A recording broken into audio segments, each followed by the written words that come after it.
Peacock's got Harry Potter.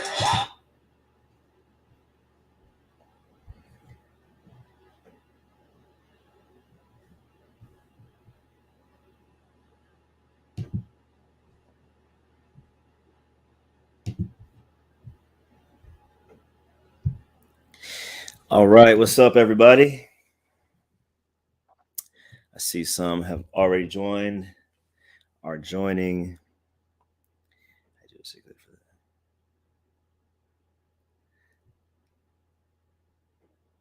Oh, no problem, Michelle. I see. Sup, CMB? All right, so this is going to be a little different tonight, y'all. Let me just pause before I even get into that. Happy Black History Month, everybody. Before I even introduce my brother, let me say this. If this is your first time here, make sure you subscribe to the channel so that you never miss an interview or a video. Got some exciting things coming out this year. Our goal is to help you, to make sure everyone rather enters into a confirmed, confident, and eternal relationship with the source of all life and purpose. Like I said, if you have not subscribed, make sure you do that. Matthew, go ahead and introduce yourself, and then we'll jump on in. Well, this is my second time being on my brother's channel. I'm Matthew Jackson. I go by the name MJ Jackson for everybody else, but my friends call me Matt, and haters call me MJ. So I guess but I do have a ministry and a YouTube channel, the Urban Christian Institute. I hail from Fort Worth, Texas. We call it Funky Town, and yeah. I'm the Southern brother, the Southern apologist, and I really appreciate this opportunity to discuss such a controversial figure as MLK, and he is controversial. He is absolutely. Yeah, and that's actually a good starting point, because I think some people lose sight of that in our present 2022. Well, yeah, 2022. Yeah, Because everybody now, my kids are in school now and they're learning about it's Black History Month, and so there's a very watered down presentation of who King was given to most people, and unless you go outside of that and read on your own, which I recommend you do, you probably won't be exposed to a lot of what you need to know the full breadth of who he was and what he talked about. So let me give a couple of quick plugs for books. If you haven't read Strength to Love, a lot of people say this is probably his best book. I think his wife even says that. And then this one is it's thick, but it's a compilation, a testament of hope. It's got Matt got his over there, I'm sure. Right? It's got everything in one spot type of thing. It's like a reader. So look, the information's out there, but the reality is, if we're going to be honest, a lot of people, when we say Dr. King, I'm talking about adults, not kids, just kids, outside of I Have a Dream speech, outside of the letter to the Birmingham from a Birmingham jail, they don't know nothing. The reality is, people, all of us, are very much more nuanced than we're given credit for. And King leaned, hear me clearly, not was, but he leaned further away from the peaceful state that we all think he was in than people give him credit for. And Malcolm, we're not going to talk about tonight, leaned further away from the violent state that he's given credit for. So it's easy to try to put everybody in this, oh, here's the peaceful box, here's the violent box. Nobody fits like that. That being said, there's been so much talk over the last 2 years, to the point that I'm blue in the face talking about it, about CRT. Now, as I've said numerous times, I am not a CRT advocate. I am not a proponent. I don't think we need CRT to replace what we can get from biblical justice and what we can get from the scripture's idea of justice and fellowship and community. So that's that. However, as with every other discipline, sociology, anthropology, they can be useful tools to study or to take a look at this thing we call humanity. Now, do some people take it too far? Absolutely. I have personal experiences where some CRT stuff has infiltrated um, systems and organizations near me, even connected to me and my wife, and it's problematic. So we can say that, but we can also say that for the most part, it's a smokescreen. It is crying wolf because some people don't like what it might force them to do, or what it might force them to change, or what it might force them to recognize. Those things can be uncomfortable, but that also doesn't mean we can throw the whole thing out, because there's some things that it gets right. Now, I'm setting all this up to say we have this rosy vision of MLK, Martin Luther King Jr. now. But the truth is, up until he was assassinated, his approval rating was in the toilet, like Biden's is right now.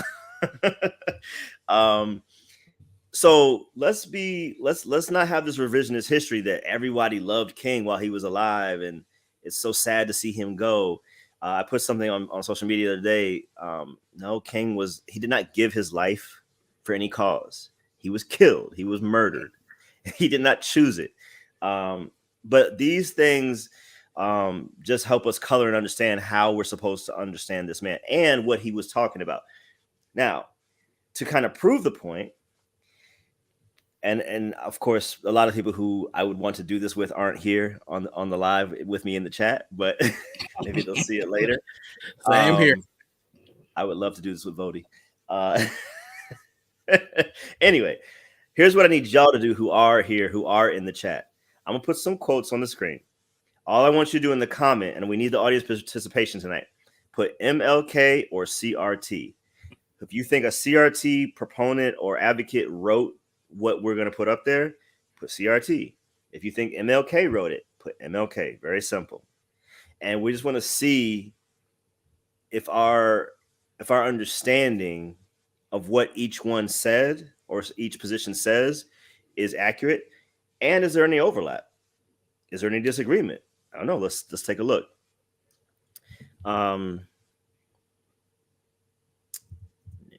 is this? This is fun, by the way. Yes. Okay, here we go.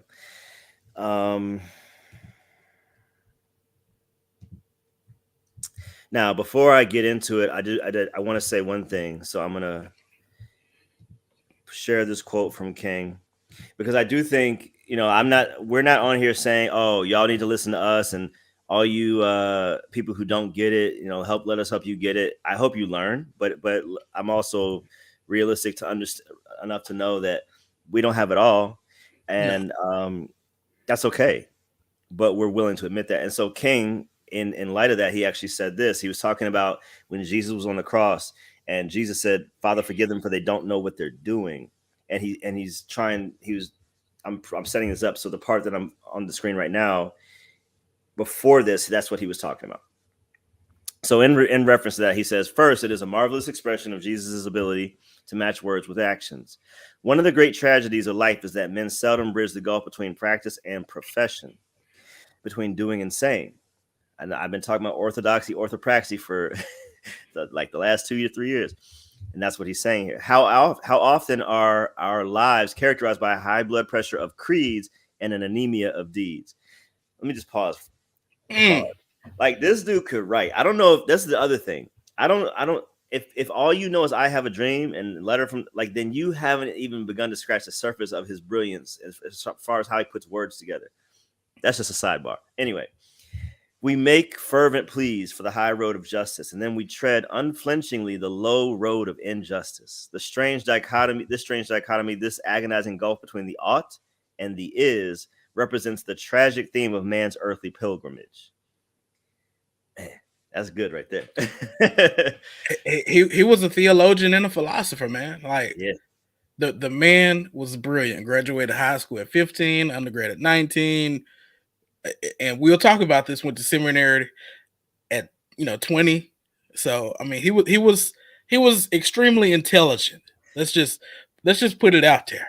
But he had a dream, and that's what we know, right? Amen. Now, this is where y'all participate. I definitely don't. That man, absolutely, he can. Um, all right. Now here's where I need y'all's participation. Uh, okay, just put MLK or CRT in the comments. Let me load this up real quick. And all right, here we go. All right, who said it? Soon, the doctrine of white supremacy was embedded in every textbook and preached in practically every pulpit.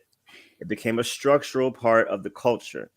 And men then embraced this philosophy not as the rationalization of a lie, but as the expression of a final truth.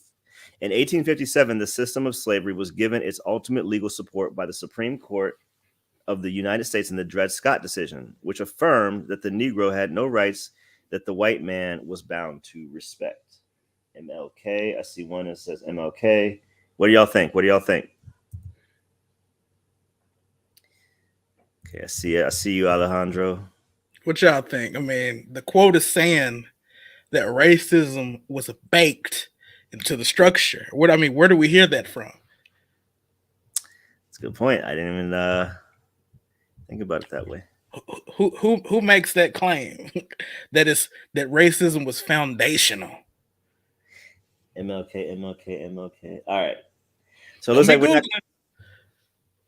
we're not gonna fool y'all on this one. This is an MLK. And I realize now I should have changed one thing that I said I was going to change, but I didn't, because it says Negro in there, and that's likely not a way the CRT would speak. Yeah. All right, so MLK. All right, let's go to the next one. The transformation from a Jim Crow to an integrationist racial regime was thought to require only a change in the rules of social decision making. Yet the same whites who once carried out the formal program of American apartheid actually kept their jobs as the decision makers charged with evaluating merit and employment offices of schools in the post-segregation world. Just say MLK, CRT, MLK. Got one for MLK, CRT. Come on, y'all. What is it? Yeah, this is the audience participation. All right, CMB, I see. CRT, okay. This is CRT. Somebody said MLK, Alejandro. Yes. Okay. Now, here's the thing. This is CRT, but this is kind of the point. The fact that some of us could see it going both ways, that's actually the point.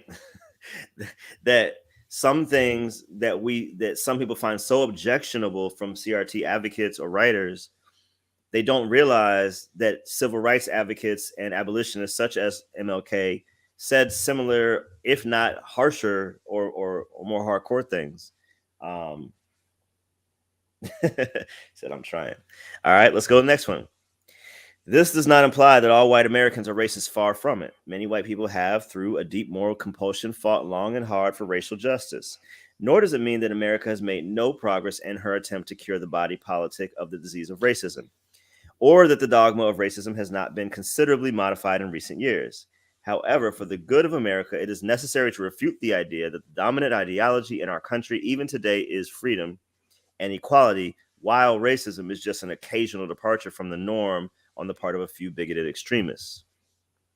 So he's saying we can't just say this is just a few bad apples. This thing seems to be embedded. It seems to be embedded, and it seems to be normal. Yeah. Isn't that what Vody got hung up on? Yep. I think that's the quote that he got hung up on in his presentation. CRT. I don't know if your MLK CMB, was that an MLK for the last one or this one? Okay, MLK CRT. Okay, we got this one's a little more mixed up. Mm-hmm. Okay. Guess what? MLK. This is MLK. Now, I guarantee you, if I were just to put this quote on my Facebook page right now with no authorship, I guarantee you people will be calling me a CRT advocate. So he done gone woke. Right? Alex done went woke on us. All right, let's go to number 4. Racism is a tenacious evil, but it is not immutable. Millions of underprivileged whites are in the process of considering the contradiction between segregation and economic progress. White supremacy can feed their egos, but not their stomachs. They will not go hungry or forego the affluent society to remain racially ascendant. It's a hard one. That's a hard one. Oh yeah, what y'all got? He's basically saying, whoever it is, I don't know, whoever it is saying that you could pretend to be racist and not want us around, but when you need us, you're gonna come calling. Who makes the claim that racism mutates? It changes. What ideology makes that claim? Come on now. Good point. CRT, MLK. It is MLK all day. Okay. It is MLK. There you go. MLK. All right, let's keep going. The crime of American slavery is deep in the past of white America. Ever since slavery, though, in each succeeding decade after the Emancipation Proclamation, we have added new crimes until it sometimes seemed that the weight of commission and omission lies so heavily on non-white America that there just isn't anything that anyone can do about it. All anyone can hope is to be out of the way of the whirlwind, both the big one and of all of the little ones played out in the day to life. Should be day-to-day life, sorry. MLK. All right, what do y'all say on this one?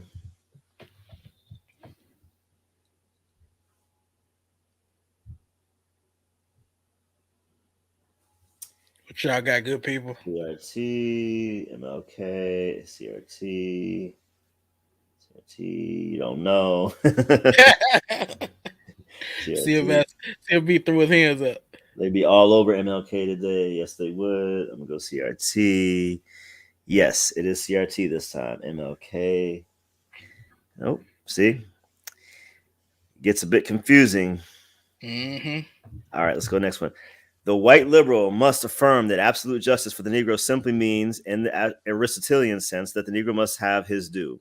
There is nothing abstract about this. It is as concrete as having a good job, a good education, a decent house, and a share of power. It is, however, important to understand that giving a man his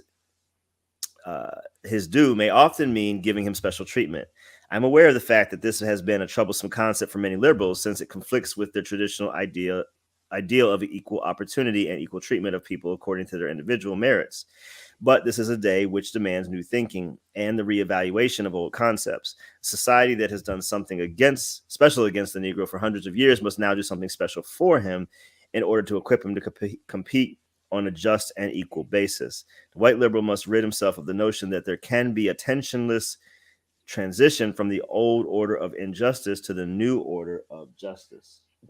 Okay, CRT. My head is spinning. Right. CRT. This is fun. This is so fun. Yeah.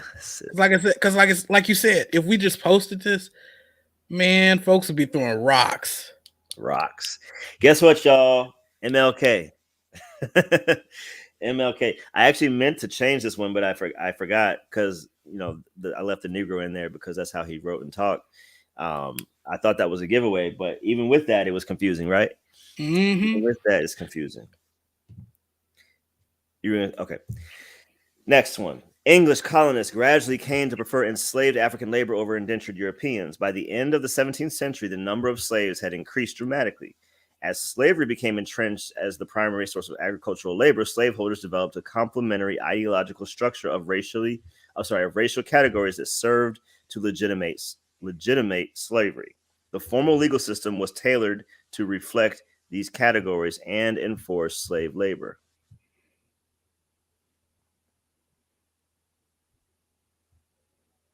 What do y'all think? MLK.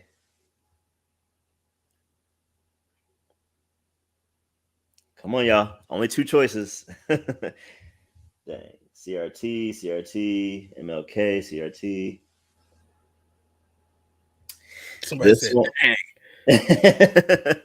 This one is CRT. All right. Let's go to the next one. But the creation of a black subclass enabled poor whites to identify with and support the policies of the upper class and large landowners. With safe economic advantage provided by their slaves, were willing to grant poor whites a larger role in the political process. Thus, paradoxically, slavery for blacks led to a greater freedom for poor whites, at least when compared with the denial of freedom to African slaves. Slavery also provided propertyless whites with a property in their whiteness. My point is that slavery compromises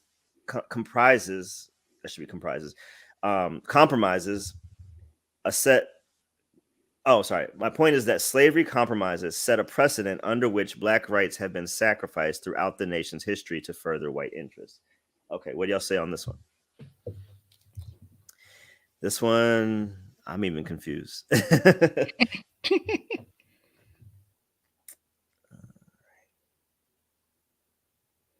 MLK. Okay. All right. MLK. Okay. Guess what, y'all? CRT. I would love to do this with politicians. Yeah, right. I wish too. Like, come on, Rand Paul. Let's talk for a second. All right. Ted. Yeah. All right, let's do this one. And so, with the growth of slavery, men had to convince themselves that the system was morally justifiable. The attempt to give moral sanction to a profitable system gave birth to the doctrine of white supremacy. I think I know this one. He said, come on. Absolutely. Okay, what do y'all think? CRT, MLK?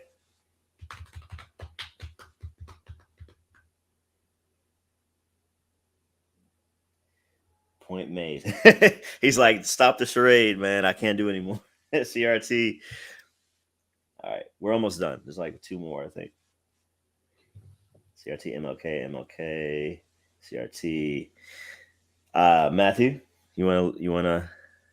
You know what? This is not on my list, so I'm gonna guess. This is the one you texted me. I think this is MLK. It is. Okay.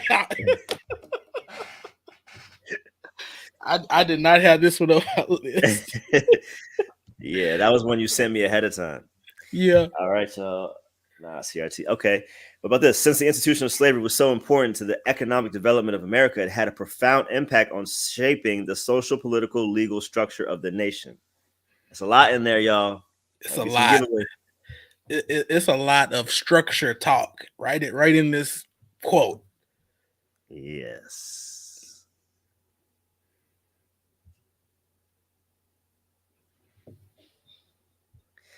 All right, so finally after 3 wrong in a row. Okay, what do y'all say? MLK, CRT. So I'm guessing at this point, not gonna lie, CRT. It's a good guess. I mean, legal impact, MLK. Somebody said, I'm not gonna lie. For the sake of time, I will. Okay, come on, MLK. It is MLK, y'all.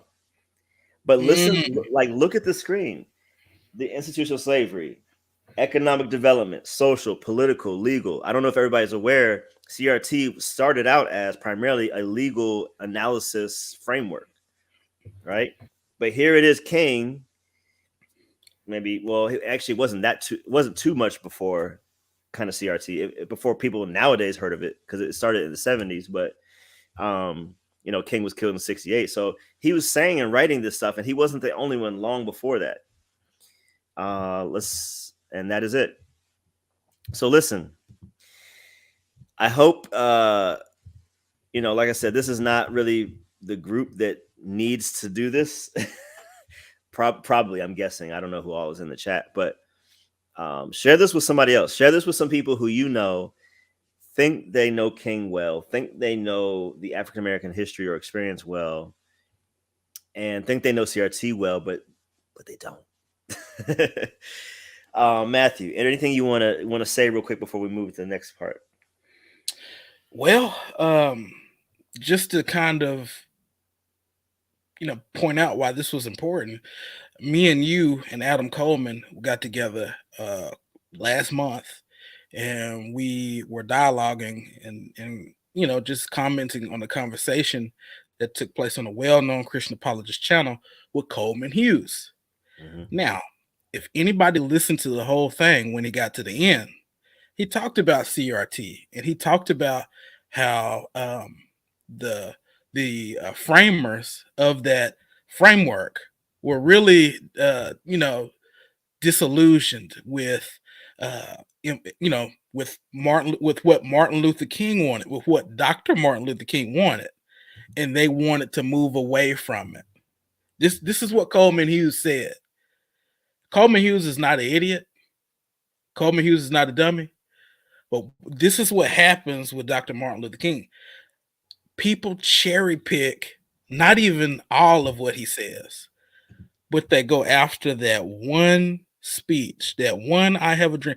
They don't even go after the interview with Playboy, which is in the book, but they go after the one speech, "I have a dream," because it can support colorblind ideology, which is what is being pushed. When King clearly said that the white liberal needs to do something special. Oh, real quick, can you explain, because the liberal he's talking about is not the same liberal that we talk about today. Okay, So yeah. when we talk about the white liberal, we're talking about a political position called neoliberalism. Okay, neoliberalism is not the same thing as liberal as we talk about today. Neoliberalism places a high value on liberty, freedom, the freedom to choose, even the freedom to discriminate and things like that without a lot of government intervention. So when King is talking about the white liberal, we can kind of think about libertarian in a certain sense. We can think about the libertarian position. So King is speaking to that position and not liberals like AOC and stuff like that. No. So what we do see is King had a high view of justice, and I would even go to say that the view of justice that he had was was biblical, in the sense that it meant moving from the abstract to the concrete. So if a group of people had been wronged for so long, and King thoroughly documented it, it's only right that you make some type of repair. And that's what King was pushing. And like I said, King gets cherry picked, he gets misrepresented. Coleman Hughes did a whole presentation. I wouldn't mind taking a look at it with you, called transracial humanism. Transracial humanism. And he used Dr. King to do it. Yeah, there's a lot of people, and this is what kind of made me want to do this video, because I feel like I've been saying kind of the thesis statement for this video for the last couple of years, but I never done this. This is something like in my head I've done this, or I wanted to, but I never did it. And so it is interesting. I might do it when I go give a talk one day in the near future, because there's no opportunity for conversation when you come into the conversation assuming you know everything.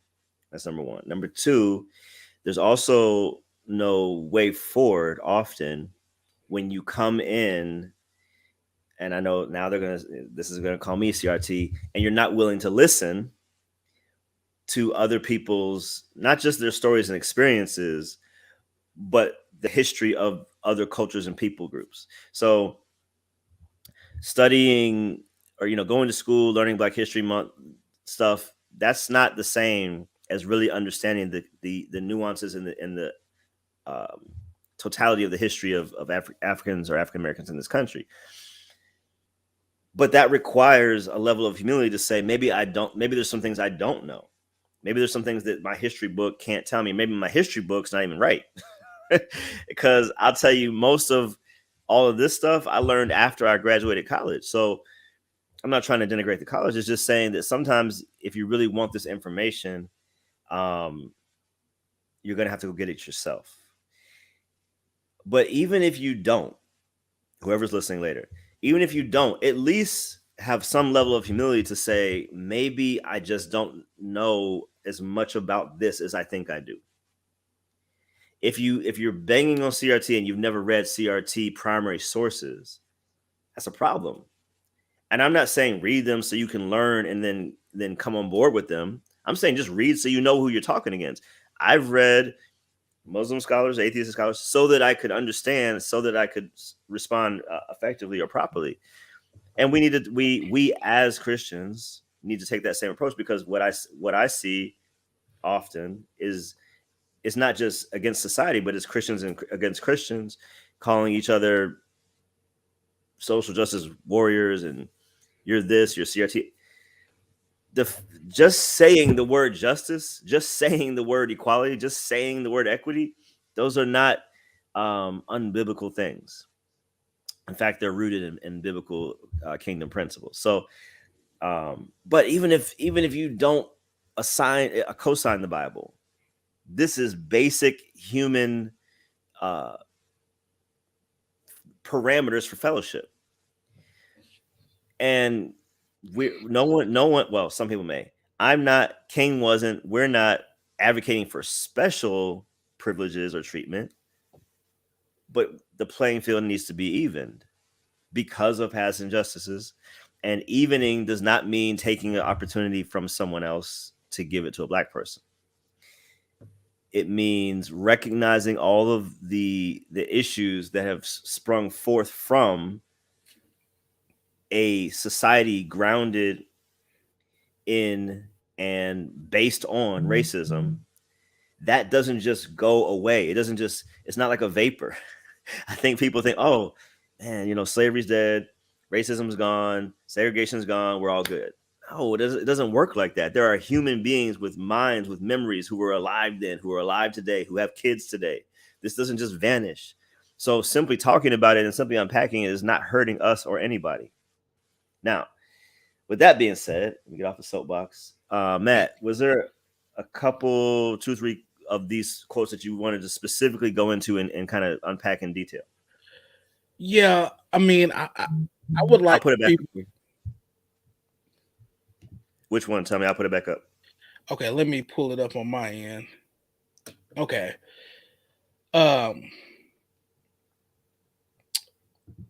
This does not imply that all white Americans are racist. I want to go with that quote. Gotcha.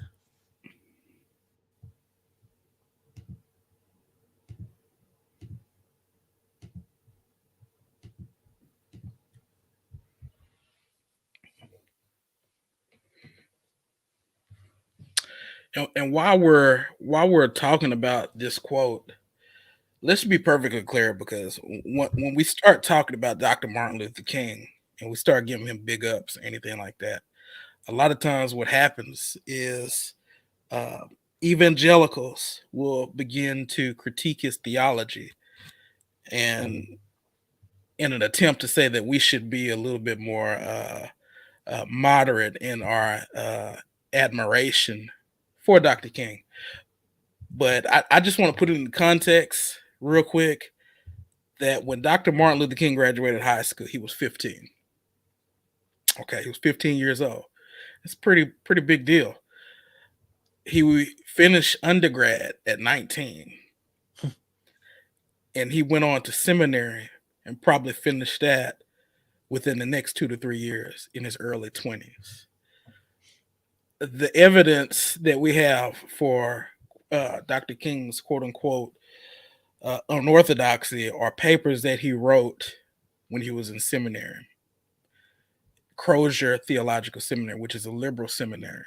Let me put it to you like this: he could not get into conservative seminaries, but that's not even half of the issue. In Love, let me see here, Love Your God with All Your Mind. That's a book by J.P. Moreland. On page 17, Dr. Moreland documents the quote unquote evangelical withdrawal. All right. Even the evangelical church during this period of time was so preoccupied with maintaining the status quo that it neglected, one, the life of the mind, and two, it also neglected justice.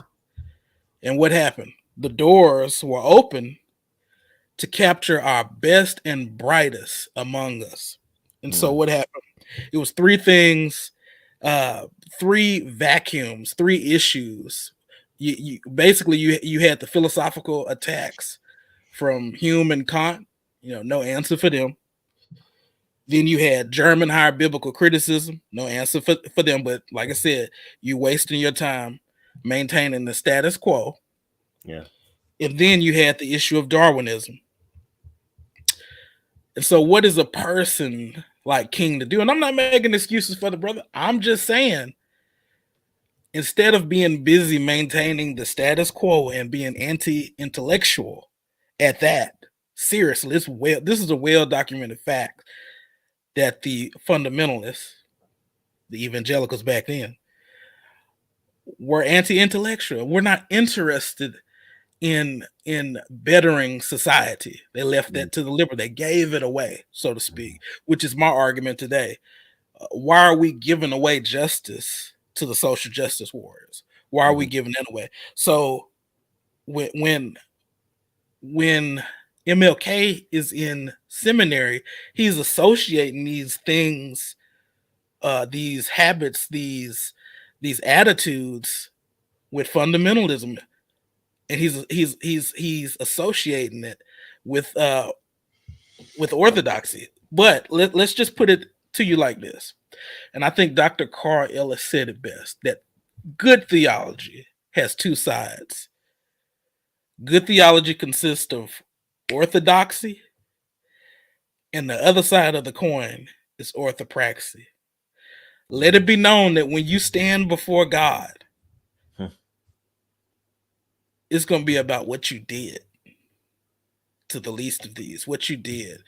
There's going to be a lot of people to say, hey, did I preach? Did I cast out devils? But typically the Bible takes seriously your actions. And once again, that's not to excuse bad theology, but that's just to say that you got to be balanced. Yeah. So with that being said, I just wanted to put that out there because I already know that some of our Bible scholars who might be watching this are going to say, well, he was an immoral man. He cheated on his wife. And we can thank Edgar Hoover for that. And we everybody who has half a brain know about Edgar Hoover, who was might be Edgar Hoover, but it was Hoover who was running the FBI. Yep. Okay. Everybody knew about Hoover. Not the most moral man himself, right? Oh, no. No. But, I mean, it's going to come up, so I figured I'll lay a foundation for that. But back to the quote. And if you got something to say, Alex? No, go ahead. Okay. And so with this quote, he's saying this does not imply that all white Americans are racist. Far from it.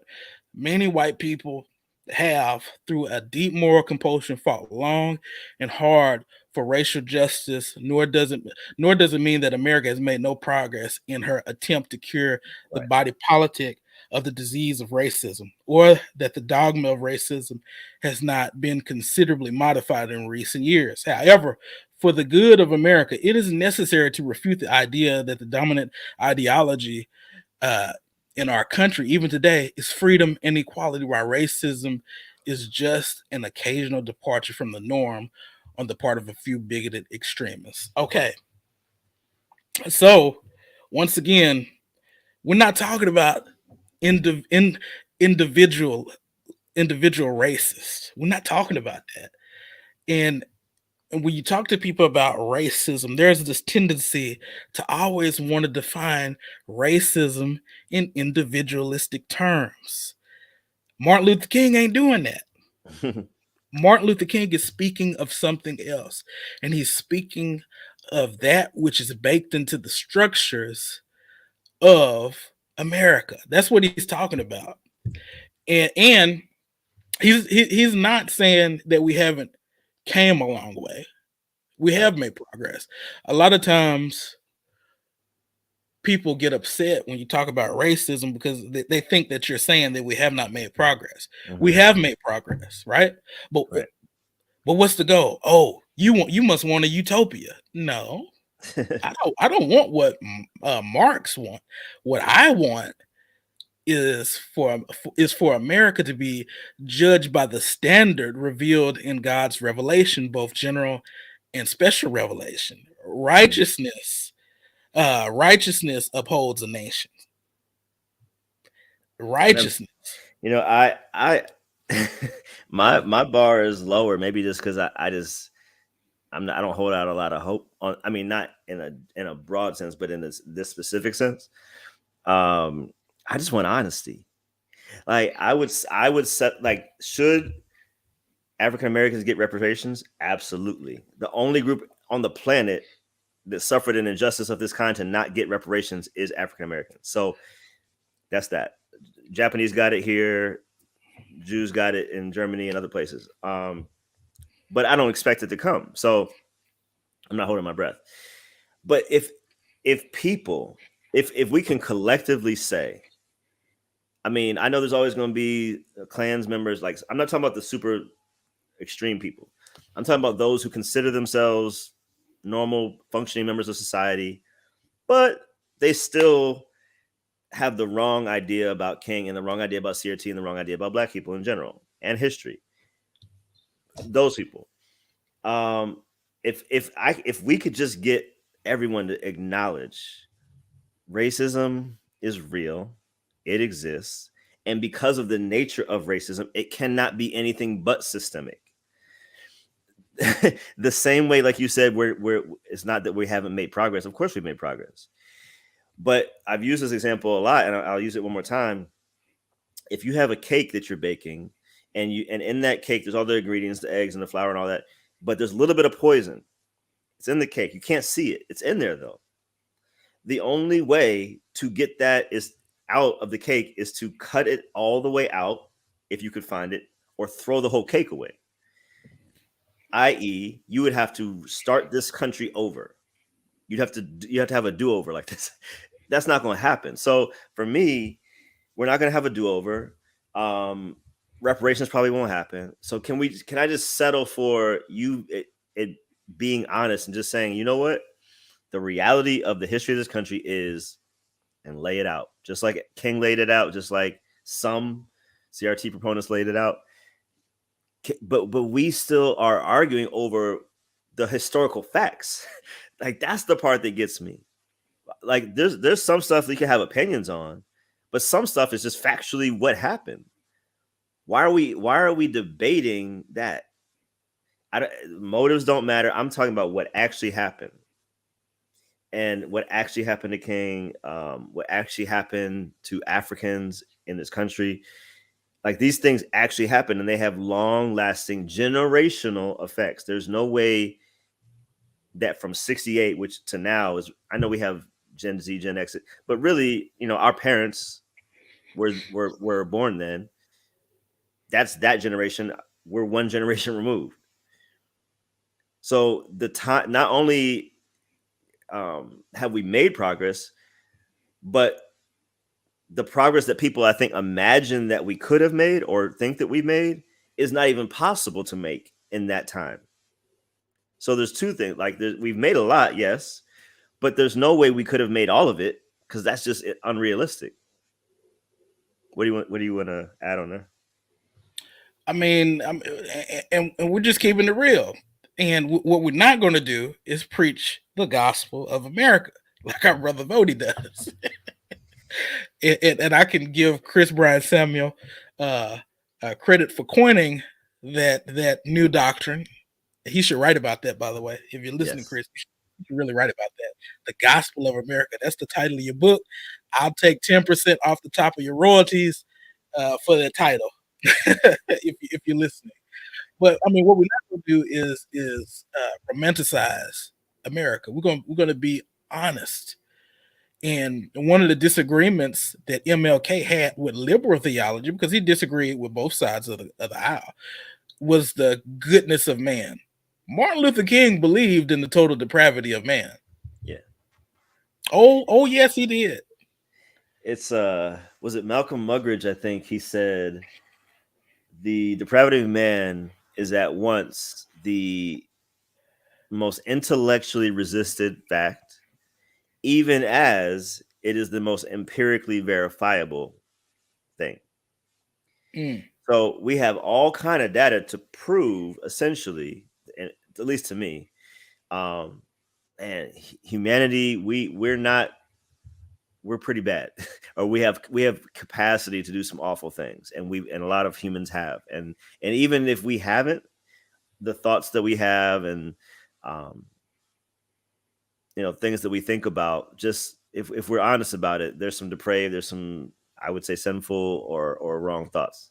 Okay, we got that evidence, but when you tell somebody this, or you tell a specific person this, especially, they resist it, right? And it's so crazy how this happens, that we all know, I know my own faults and flaws and sin, and I'm aware of it. But if somebody comes at me with a charge against me, I might resist it, even if it's accurate, because that's a human nature. And so, like you said, King and others are saying, look, we're not even going to pretend like, yeah, it's total depravity out here. Yeah, I mean, what Dr.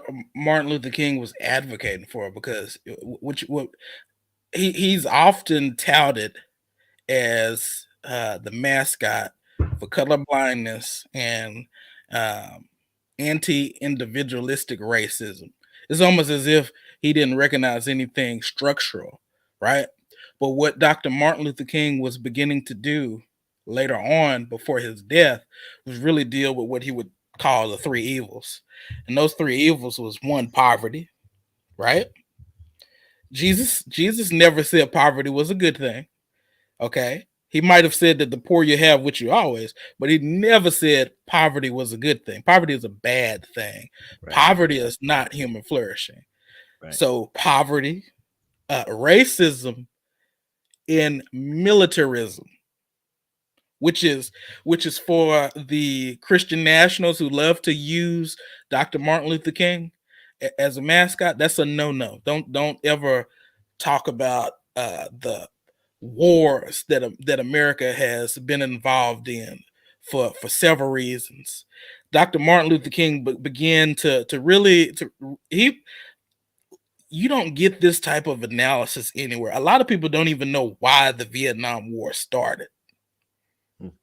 But if you read the book that Alex held up, Dr. this Martin one. Luther King, the big one, Oh, the big one, yeah, that one. If you read this book, when he's talking about the trumpet of conscience, that's another book that he wrote.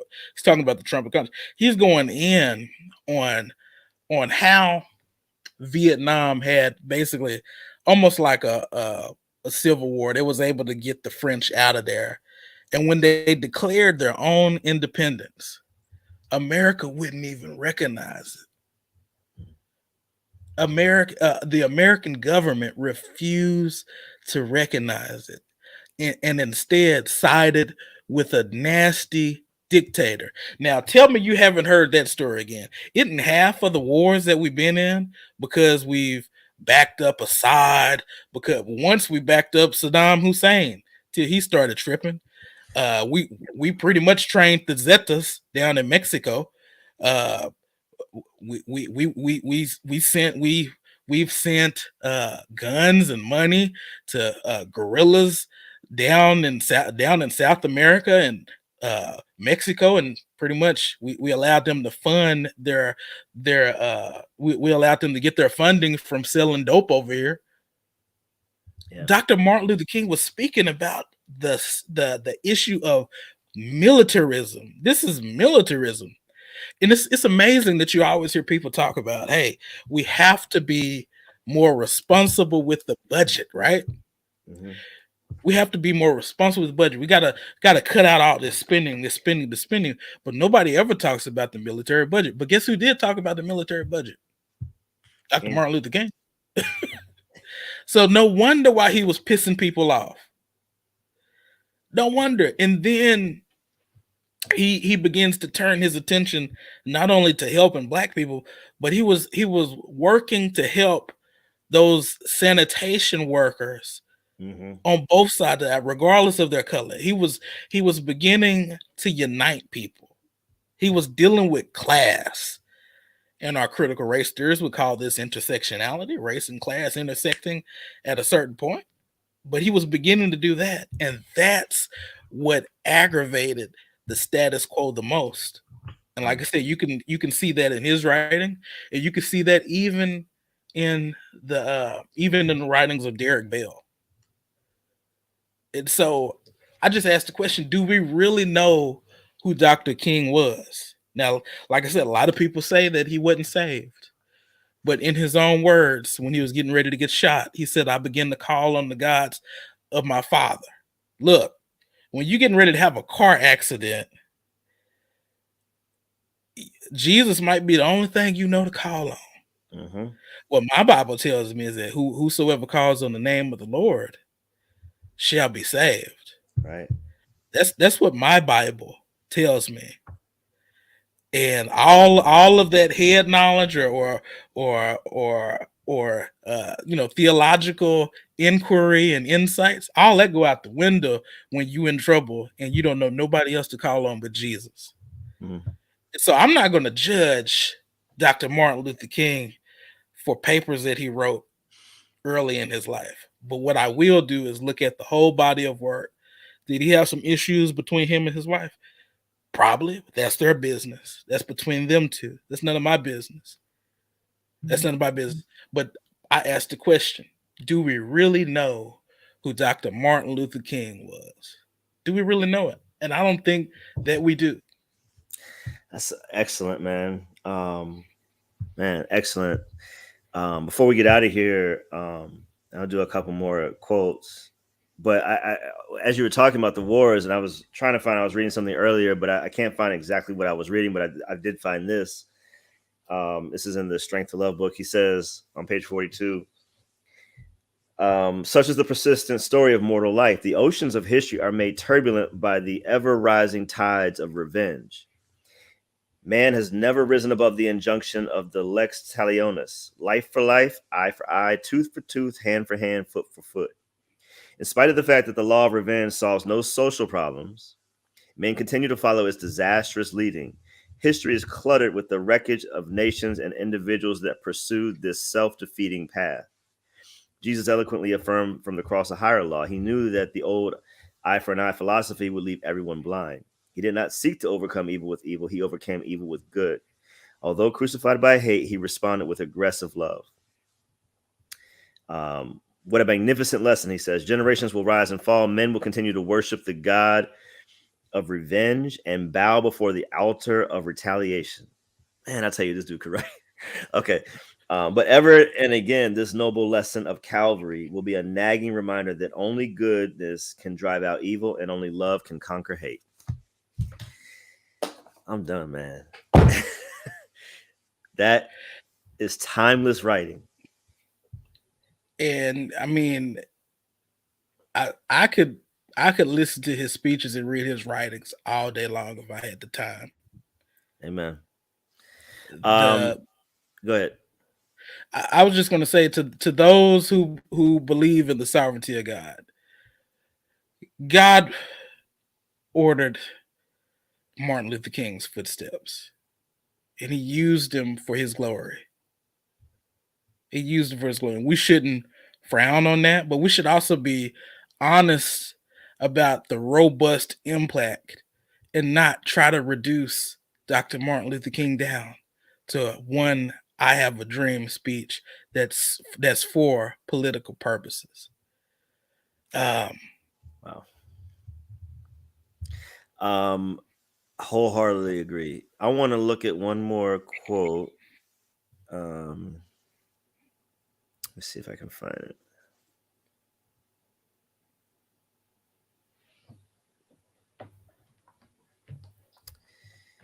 All right, we'll just go back here.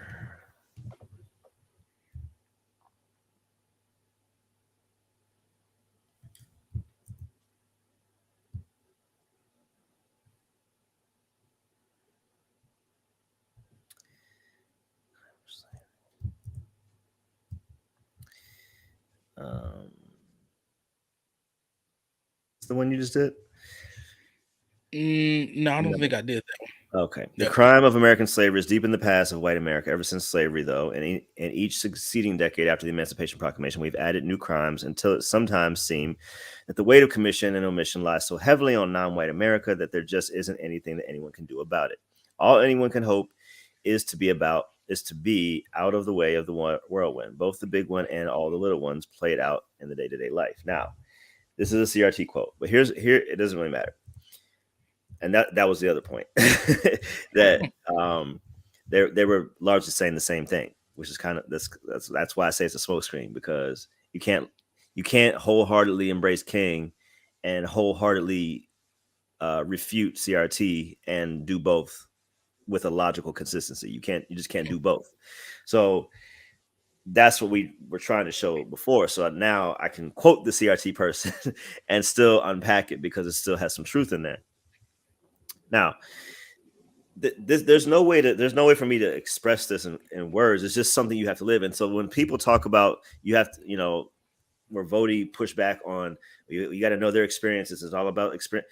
Well, the reason that that's so important, not just for Black people, that's true for everyone. If you want to relate to somebody, if you want to connect with somebody, you need to be able to understand them.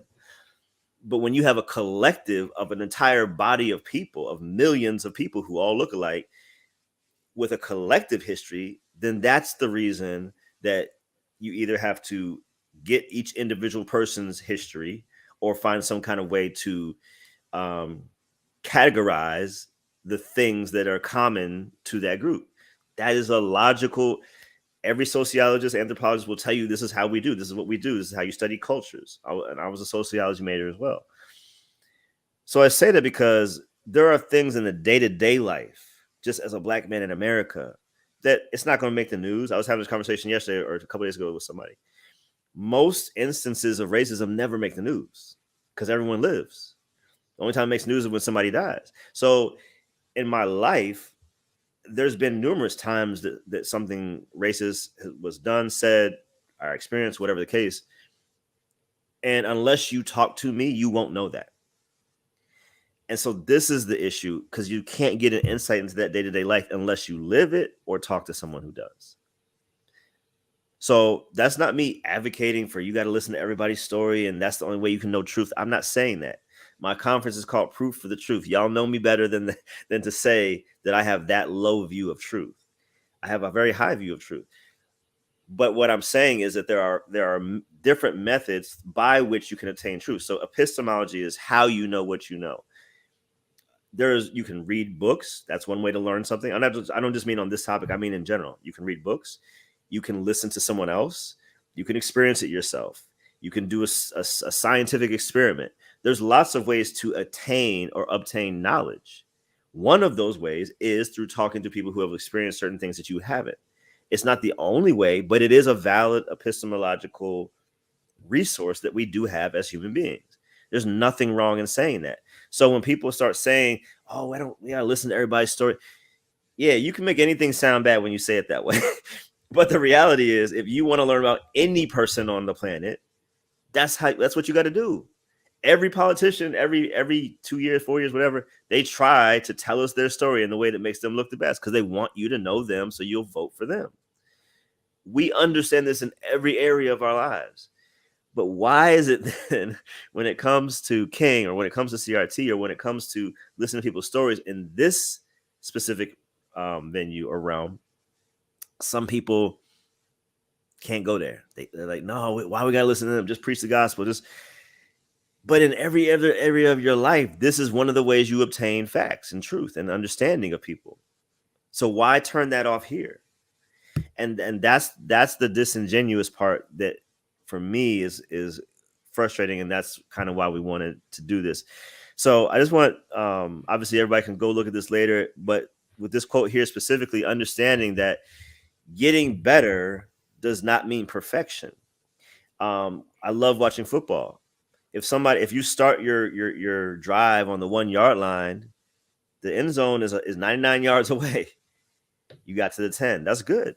You got to the 25. Great. 35, 37, 40. Great. All that's good. It's better than where you were, but it's not a touchdown. So why are we settling for advancing field position, if you will, to keep the analogy going, than achieving the goal that we say as humanity, especially as the church, say that we want? If this is the goal you want for us to be unified, for us to be in harmony and communion, not just with the Father, but with each other, if this is the goal, how is disavowing an entire group of people or disavowing their stories and experiences getting you closer to that goal? It makes no sense. You're defeating your own goal if that's actually the goal. I'm just gonna leave it there.